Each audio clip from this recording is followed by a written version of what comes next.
My name's Amy Snyder, and I'm 27 years old. I reside with my father and mother. We've always lived together as a trio since I was young.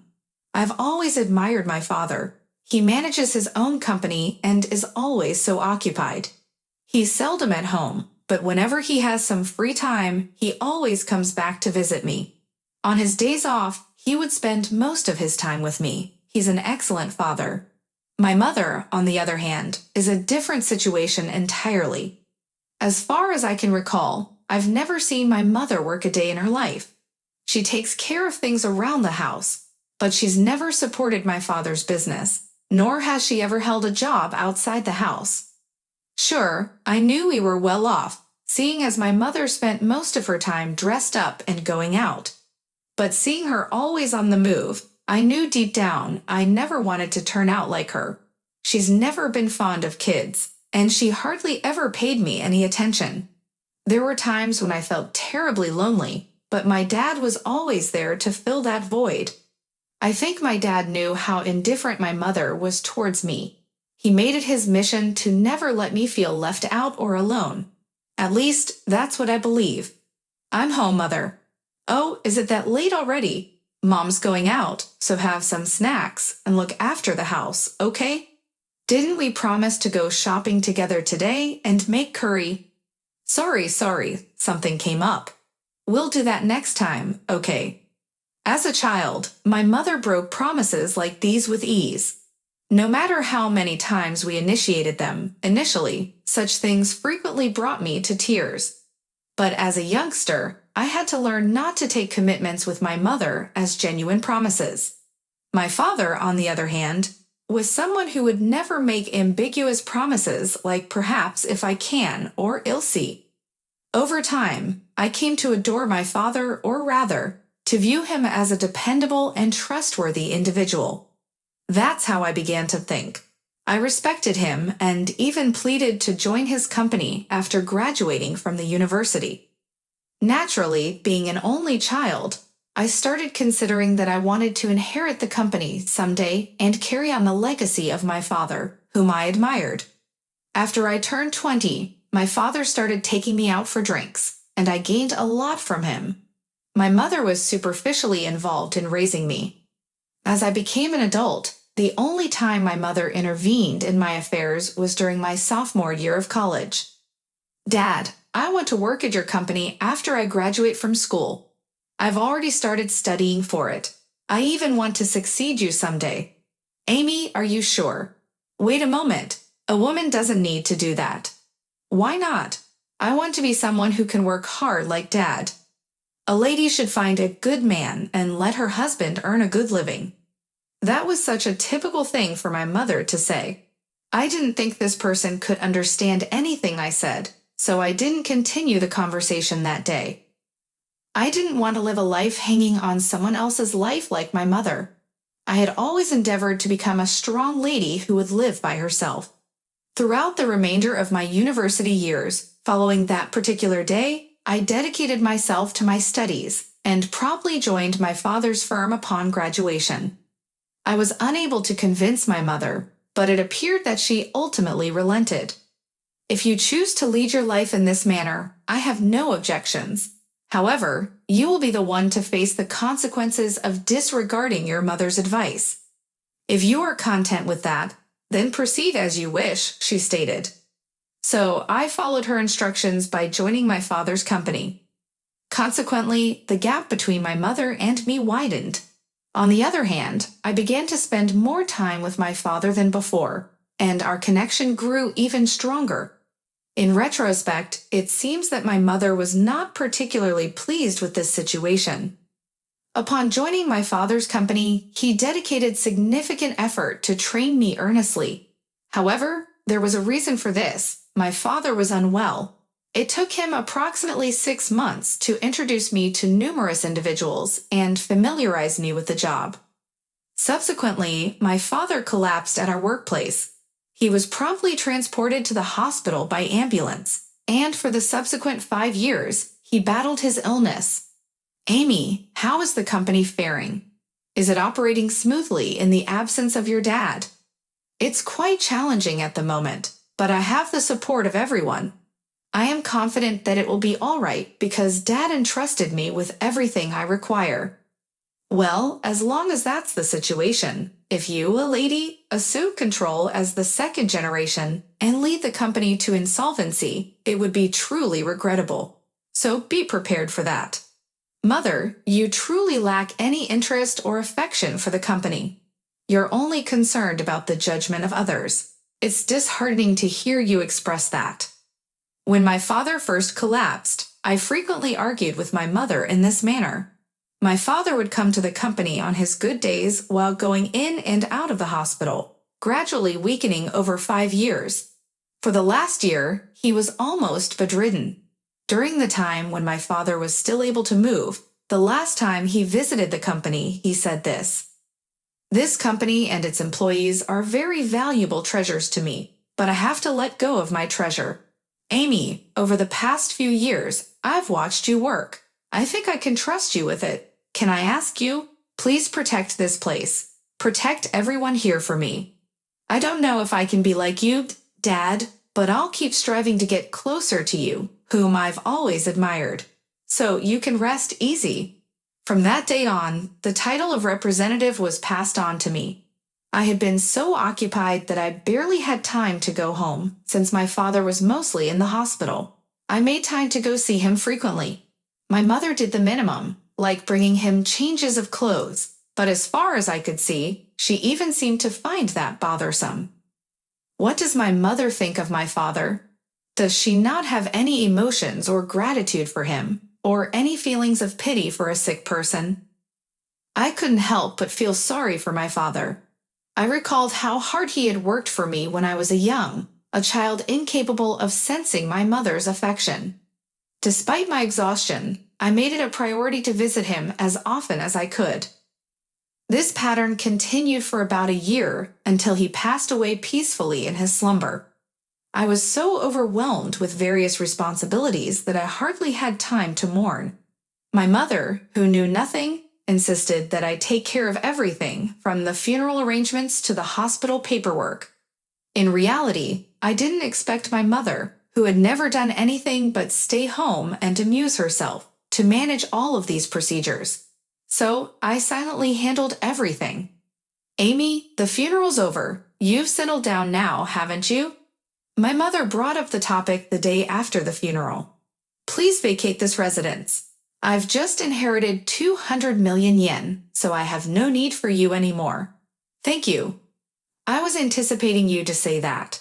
I had concluded that conversing with her any further was pointless. Did she think it was acceptable to just have money and live a life of leisure?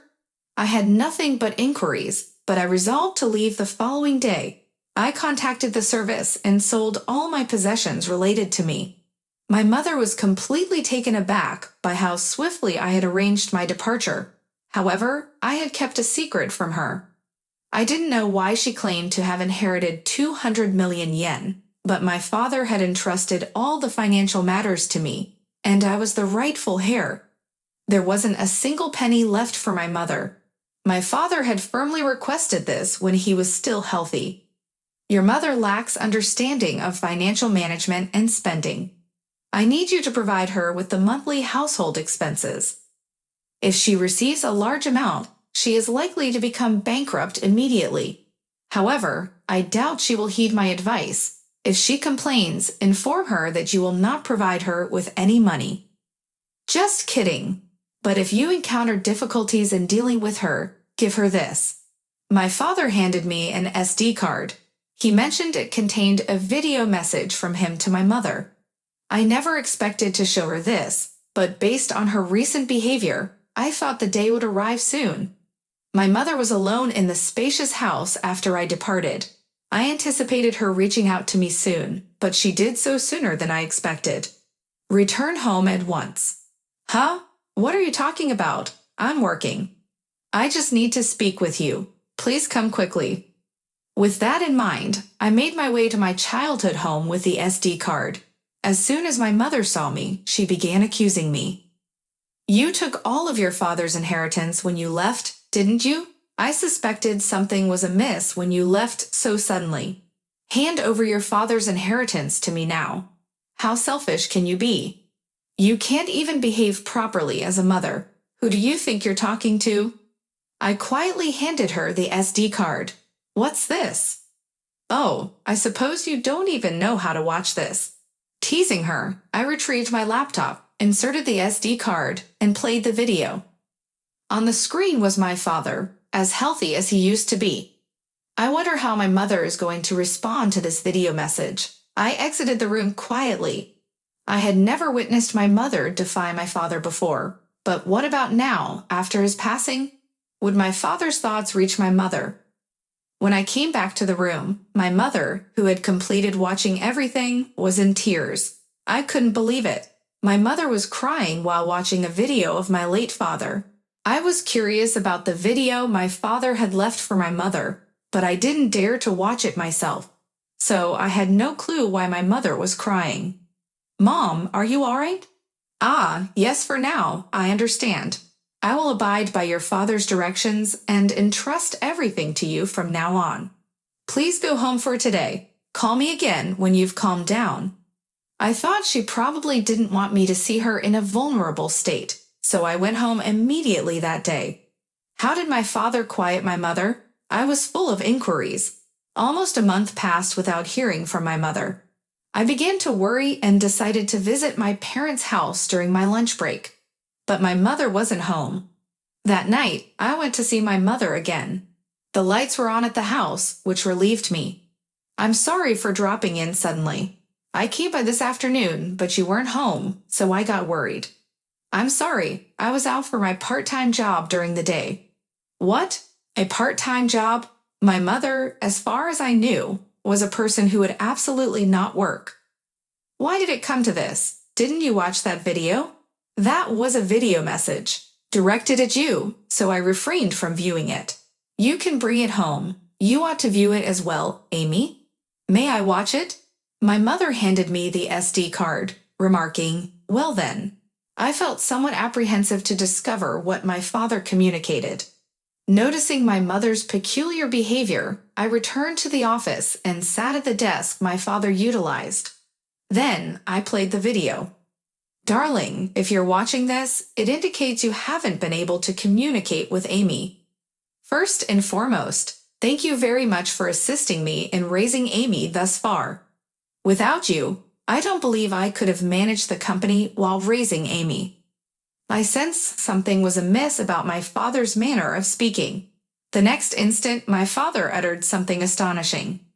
You've cared for Amy despite her not being your offspring, and I am nothing but grateful to you, who supported me for so many years. However, in doing so, you have forsaken your aspirations and have reached your age without earning your own livelihood, for which I take responsibility. Because I have permitted you to live a life of luxury, I am certain you will encounter difficulties when I am no longer here. I am not Amy's mother. I was so taken aback that I blurted it out, but then it all made sense. Despite not feeling much affection, she had been looking after me by preparing meals for me every day and fulfilling the basic needs of a non-biological child. Who is that individual? I did not formalize our marriage because you mentioned feeling guilty for your sister, so I ended up supporting your livelihood and did not take any action. Otherwise, I regret that once I'm absent, I concern myself with the remainder of your life. There's no one to aid you, and I've deprived you of your life. I couldn't believe what my father, who spoke so eloquently, was expressing. It was all new to me. My father continued discussing what had transpired in the past and what he desires for our future. I spent the entire night digesting all this and returned to my mother the following day. Mother, I viewed the video from Dad yesterday. You are aware of everything now. I nurtured you because I was requested to. That's it. What occurred to my biological mother? You were the offspring of my sister and your father.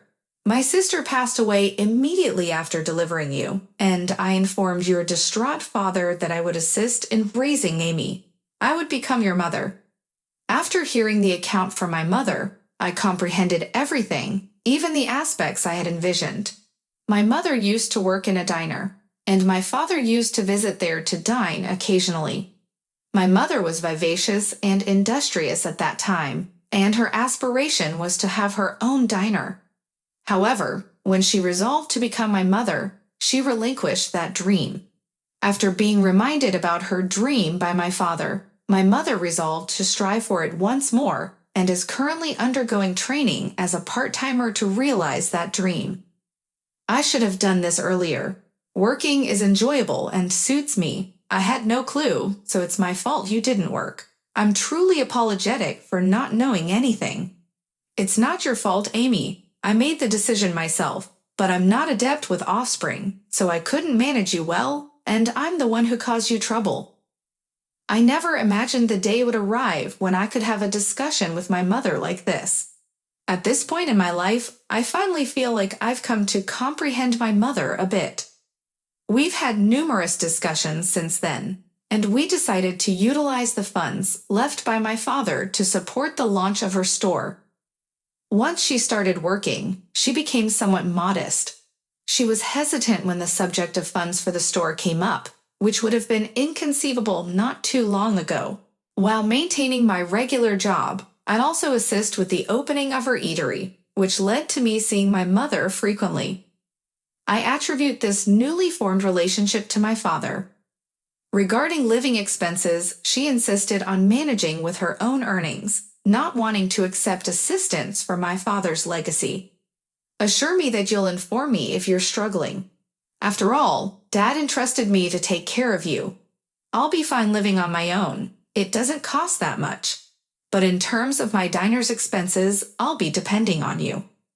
Certainly, I'm looking forward to it too, so do your best.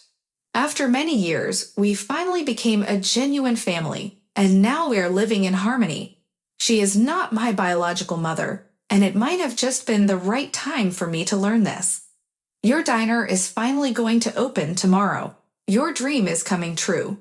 Seeing you work so diligently at that company reminded me of my own aspirations when I was younger. I trust that is the reason I've come this distant. It's all because of you and your father. Thank you very much, Mother. Assure me to always be my mother, Amy.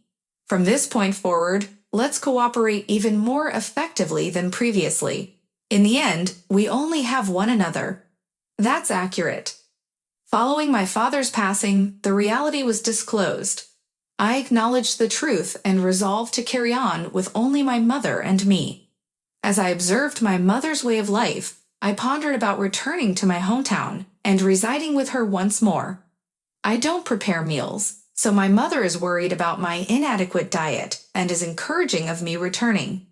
My father would likely be astonished that we're getting along so well. His residence, business, and legacy that he left behind, I'll safeguard them at any cost while continuing to harmonize with my mother. In order to form a genuine family, we visited the graves of my father and my biological mother, my mother's elder sister, to provide our daily life updates. After experiencing the adoption process, I ultimately became officially recognized as my mother's daughter from a foreign country.